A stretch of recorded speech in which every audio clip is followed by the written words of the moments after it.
অন্যের কাছে নিজের চাহিদা প্রকাশ করার সময় পরিবেশ পরিস্থিতির ভিন্নতা অনুযায়ী ব্যক্তির আগ্রহ, চাহিদা ও আবেগ বিবেচনায় নিয়ে যোগাযোগ করতে পারছে, তাহলে সে ত্রিভুজ পাবে। আসসালামু আলাইকুম, স্বাগতম। নতুন কারিকুলাম সম্পর্কীয় আমার আজকের ভিডিওটি ছাত্র, শিক্ষক, অভিভাবক সবার জন্য খুবই কাজে আসবে বলে আমি মনে করি। তো আপনারা ভিডিওটি না টেনে শেষ পর্যন্ত দেখবেন।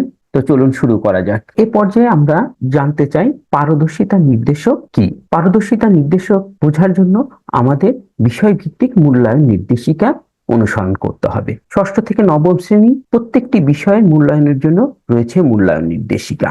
বাংলা, ইংলিশ, গণিত, বিজ্ঞান, ইতিহাস ও সামাজিক বিজ্ঞান, ডিজিটাল প্রযুক্তি, জীবন জীবিকা, স্বাস্থ্য সুরক্ষা, শিল্প সংস্কৃতি, ইসলাম শিক্ষা, হিন্দু ধর্ম শিক্ষা, বৌদ্ধ ধর্ম শিক্ষা, খ্রিস্ট ধর্ম শিক্ষা, এরকম প্রত্যেকটি বিষয়ের উপরে রয়েছে মূল্যায়ন নির্দেশিকা। এই মূল্যায়ন নির্দেশিকা থেকে আমরা পারদর্শিতার নির্দেশকগুলি সহজে দেখতে পাবো। প্রথমে আমরা মূল্যায়ন নির্দেশিকার বৈশিষ্ট্য 1 দেখব।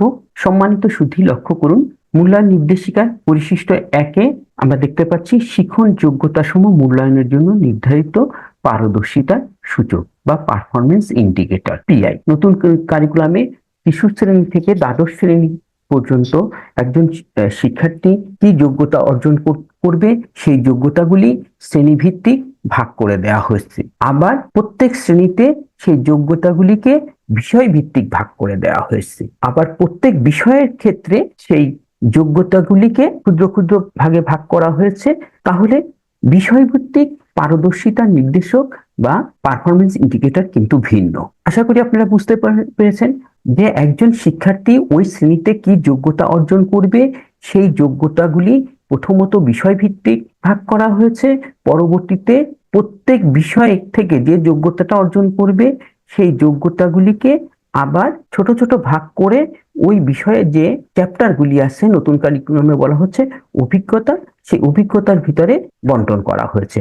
অর্থাৎ প্রতিটা চ্যাপ্টার বা অভিজ্ঞতা এমন ভাবে লেখা হয়েছে ওই অভিজ্ঞতা থেকে তার যোগ্যতা যাচাই হবে। পরবর্তীতে সেই যোগ্যতা মূল্যায়নের জন্য কিছু প্রশ্ন করা হয় যে ওই যোগ্যতাটা অর্জনে শিক্ষার্থী কতটা পারদর্শী হয়েছে।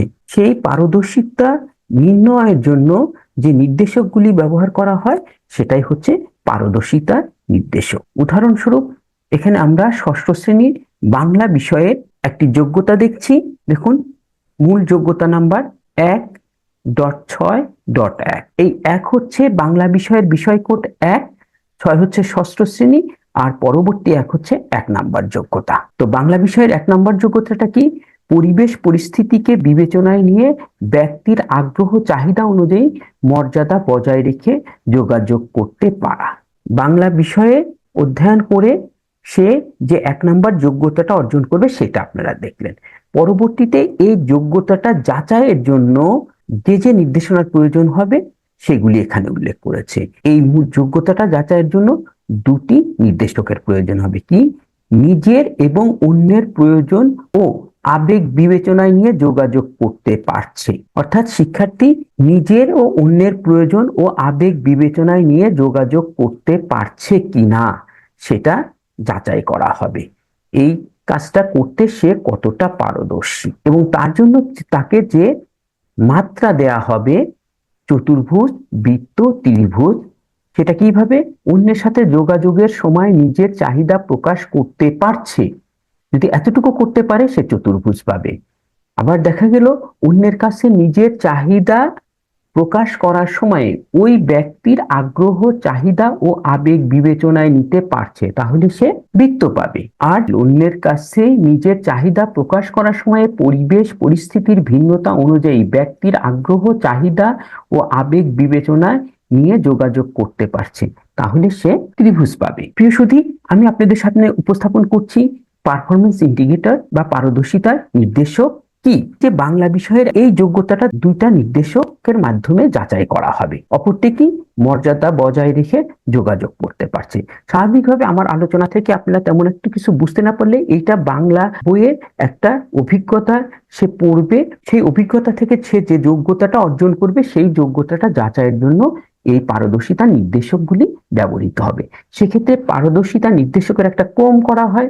সেই ক্রমটা কি হয়? পারদর্শিতা নির্দেশক নম্বর 1 হচ্ছে বাংলা বিষয় কোড, তারপরে 06 হচ্ছে শ্রেণী কোড, তারপরে 01 হচ্ছে তার যোগ্যতা নাম্বার। পরেও দেখেন 1 হচ্ছে বাংলা বিষয় কোড, তারপরে 6 হচ্ছে শ্রেণী কোড, তারপরে 1 হচ্ছে যোগ্যতা কোড, মানে এই 1 নাম্বার যোগ্যতাকে নির্দেশ করা হচ্ছে। এই 1 নাম্বার যোগ্যতার যাচাইয়ের জন্য দুটি নির্দেশক ব্যবহার করা হচ্ছে। সেই নির্দেশকের প্রথমটিকে বলা হচ্ছে 1, দ্বিতীয়টিকে বলা হচ্ছে 2। এই সম্পূর্ণটা মিলে হচ্ছে একটা পারদর্শিতা নির্দেশক নম্বর। তাহলে আমরা কিন্তু সহজেই বুঝতে পারলাম যে এই পারদর্শিতার নির্দেশক নম্বরটা কিভাবে নির্ধারিত হলো। একজন শিক্ষার্থীর ভালো ফলাফল করার জন্য এই পারদর্শিতা নির্দেশকগুলি জানা খুবই জরুরি। এই পরিশিষ্ট একে কিন্তু দিয়ে দেয়া আছে কোনো পারদর্শিতা নির্দেশকে ত্রিভুজ অর্জনের জন্য তাকে কি করতে হবে। আশা করি আপনারা বুঝতে পারছেন পারদর্শিতা নির্দেশক কি। আমরা পরিশিষ্ট 2 এ গেলে আরো ক্লিয়ার হয়ে যাব। তার আগে আমি বৈশিষ্ট্য 1 এই যে বাংলা বিষয়ে কি কি যোগ্যতা আসছে দেখুন। বাংলা বিষয়ের মূল যোগ্যতাগুলি 1 নম্বর যোগ্যতা, তারপরে 2 নম্বর যোগ্যতা, তারপরে 3 নম্বর যোগ্যতা, তারপরে 4 নম্বর যোগ্যতা, তারপরে 5 নম্বর যোগ্যতা। এই 4-এর সঙ্গে দেখুন দেয়া আছে 6 নম্বর যোগ্যতা।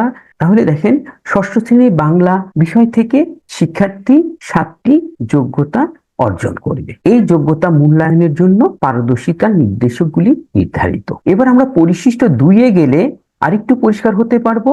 এই হচ্ছে পরিশিষ্ট 2। এখানে কিন্তু ষষ্ঠ শ্রেণীর বাংলা বইয়ে যে প্রথম অভিজ্ঞতাটা আসছে, প্রথম যে চ্যাপ্টার বলতাম আগে, এখন বলা হয় অভিজ্ঞতা, সেখানে অভিজ্ঞতার নাম হচ্ছে মর্যাদা বজায় রেখে।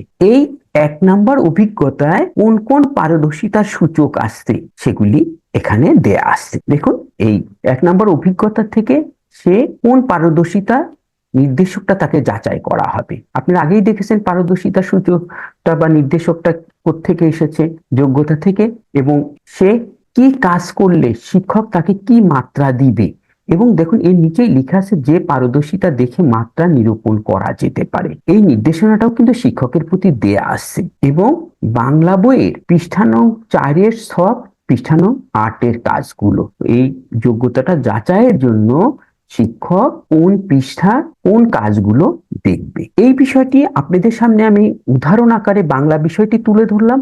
প্রত্যেকটা বিষয়ে এভাবে দেয়া আছে। আপনি যদি প্রত্যেকটা বিষয়ের এই যোগ্যতাগুলো এবং অভিজ্ঞতা ভিত্তিক পারদর্শিতার সূচকগুলি দেখেন তাহলে কিন্তু বুঝে যাবেন। পাশাপাশি আপনি এটাও বুঝবেন যে আপনার সন্তান, প্রিয় অভিভাবক, আপনার উদ্দেশ্যে বলছি, আপনার সন্তানকে কোনগুলি ভালো করে পড়াইতে হবে, কোন কাজগুলি করতে হবে। দেখুন ষষ্ঠ শ্রেণীর বাংলা বিষয়ের দ্বিতীয় অভিজ্ঞতা প্রমিত ভাষা শিখি। সেখানে পারদর্শিতার সূচক আছে প্রমিত বাংলায় কথা বলতে পারছি। দেখেন শ্রেণী কার্যক্রম চলাকালে প্রমিত বাংলায় কথা বলার চেষ্টা করছে, তাহলে সে চতুর্ভুজ পাবে। তারপরে পরিস্থিতি অনুযায়ী প্রমিত বাংলায় কথা বলতে পারার দক্ষতায় ক্রমান্বয়ে উন্নতি করছে, তাহলে সে বৃত্ত পাবে। কোনো বিষয়ের উপর প্রমিত বাংলায় কথা বলতে পারছে, তাহলে সে ত্রিভুজ পাবে। পাশাপাশি এখানে কিন্তু দেয়া আছে শিক্ষক কিভাবে কিসের ভিত্তিতে তাকে মূল্যায়ন করবে। এবং দেখুন যে শিখন কার্যক্রমগুলো পর্যবেক্ষণ করবেন, শিক্ষক কোন শিখন কার্যক্রমগুলি পর্যবেক্ষণ করবে। প্রিয় শিক্ষার্থী, সম্মানিত অভিভাবকবৃন্দ, আপনারা দেখলেন প্রত্যেকটা মূল্যায়ন নির্দেশিকায় কিন্তু পরিশিষ্ট 2-এ উল্লেখ করা আছে। তো আপনি যদি আপনার সন্তানের ভালোর জন্য বা ভালোভাবে লেখাপড়া করবে, নতুন কারিকুলাম নিয়ে আমরা অনেক আলোচনা সমালোচনা করি, বুঝতে পারছি না, তো এই মূল্যায়ন নির্দেশিকাটা দেখলেই আপনি বুঝতে পারবেন বা আপনি সন্তানকে বুঝাইতে পারবেন তাকে কিভাবে লেখাপড়া করতে হবে। এরকম প্রত্যেকটি বিষয়ে পরিশিষ্ট 1 এবং পরিশিষ্ট 2-এ বিস্তারিত দেয়া আছে। তো আমি এখানে উদাহরণ হিসাবে ক্লাস 6-এর বাংলা বিষয়টি আপনাদের সামনে তুলে ধরলাম। আশা করি আপনারা বুঝতে পেরেছেন। এরকম প্রত্যেকটি অভিজ্ঞতার কি পারদর্শিতা সূচক রয়েছে সেগুলি কিন্তু এখানে দেয়া আছে।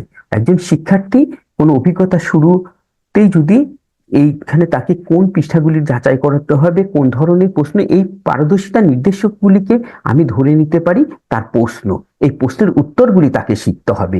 কি মানের লিখলে সে কি মানের কাজ করলে, কি পরিমাণের দক্ষতা দেখাইলে ত্রিভুজ পাবে, সেইটা অনুযায়ী কাজ করলে সে পাবে। দেখেন প্রত্যেকটা নিচে নির্দেশনাগুলি দেয়া আসছে। দেখুন যে বাক্য তৈরির সময়ে বিভিন্ন শ্রেণীর শব্দ বিবেচনায় নিতে পারছে, দেখুন এর জন্য কোন পৃষ্ঠায় তাকে কি কাজ করছে, শিক্ষক যার ভিত্তিতে তাকে মূল্যায়ন করবে। তো শিক্ষার্থী যদি আগে এগুলি জানতে পারে তাহলে সে সেই অনুযায়ী কাজগুলি করলো, দক্ষতা অর্জন করলো। তো এইগুলো পারদর্শিতা সূচক সম্পর্কিত আলোচনা। তো সম্মানিত সুধী, আপনারা নিশ্চয়ই পিআই কি বুঝতে পেরেছেন। তো আজকে এই পর্যন্তই। আপনারা সবাই ভালো থাকবেন, সুন্দর থাকবেন।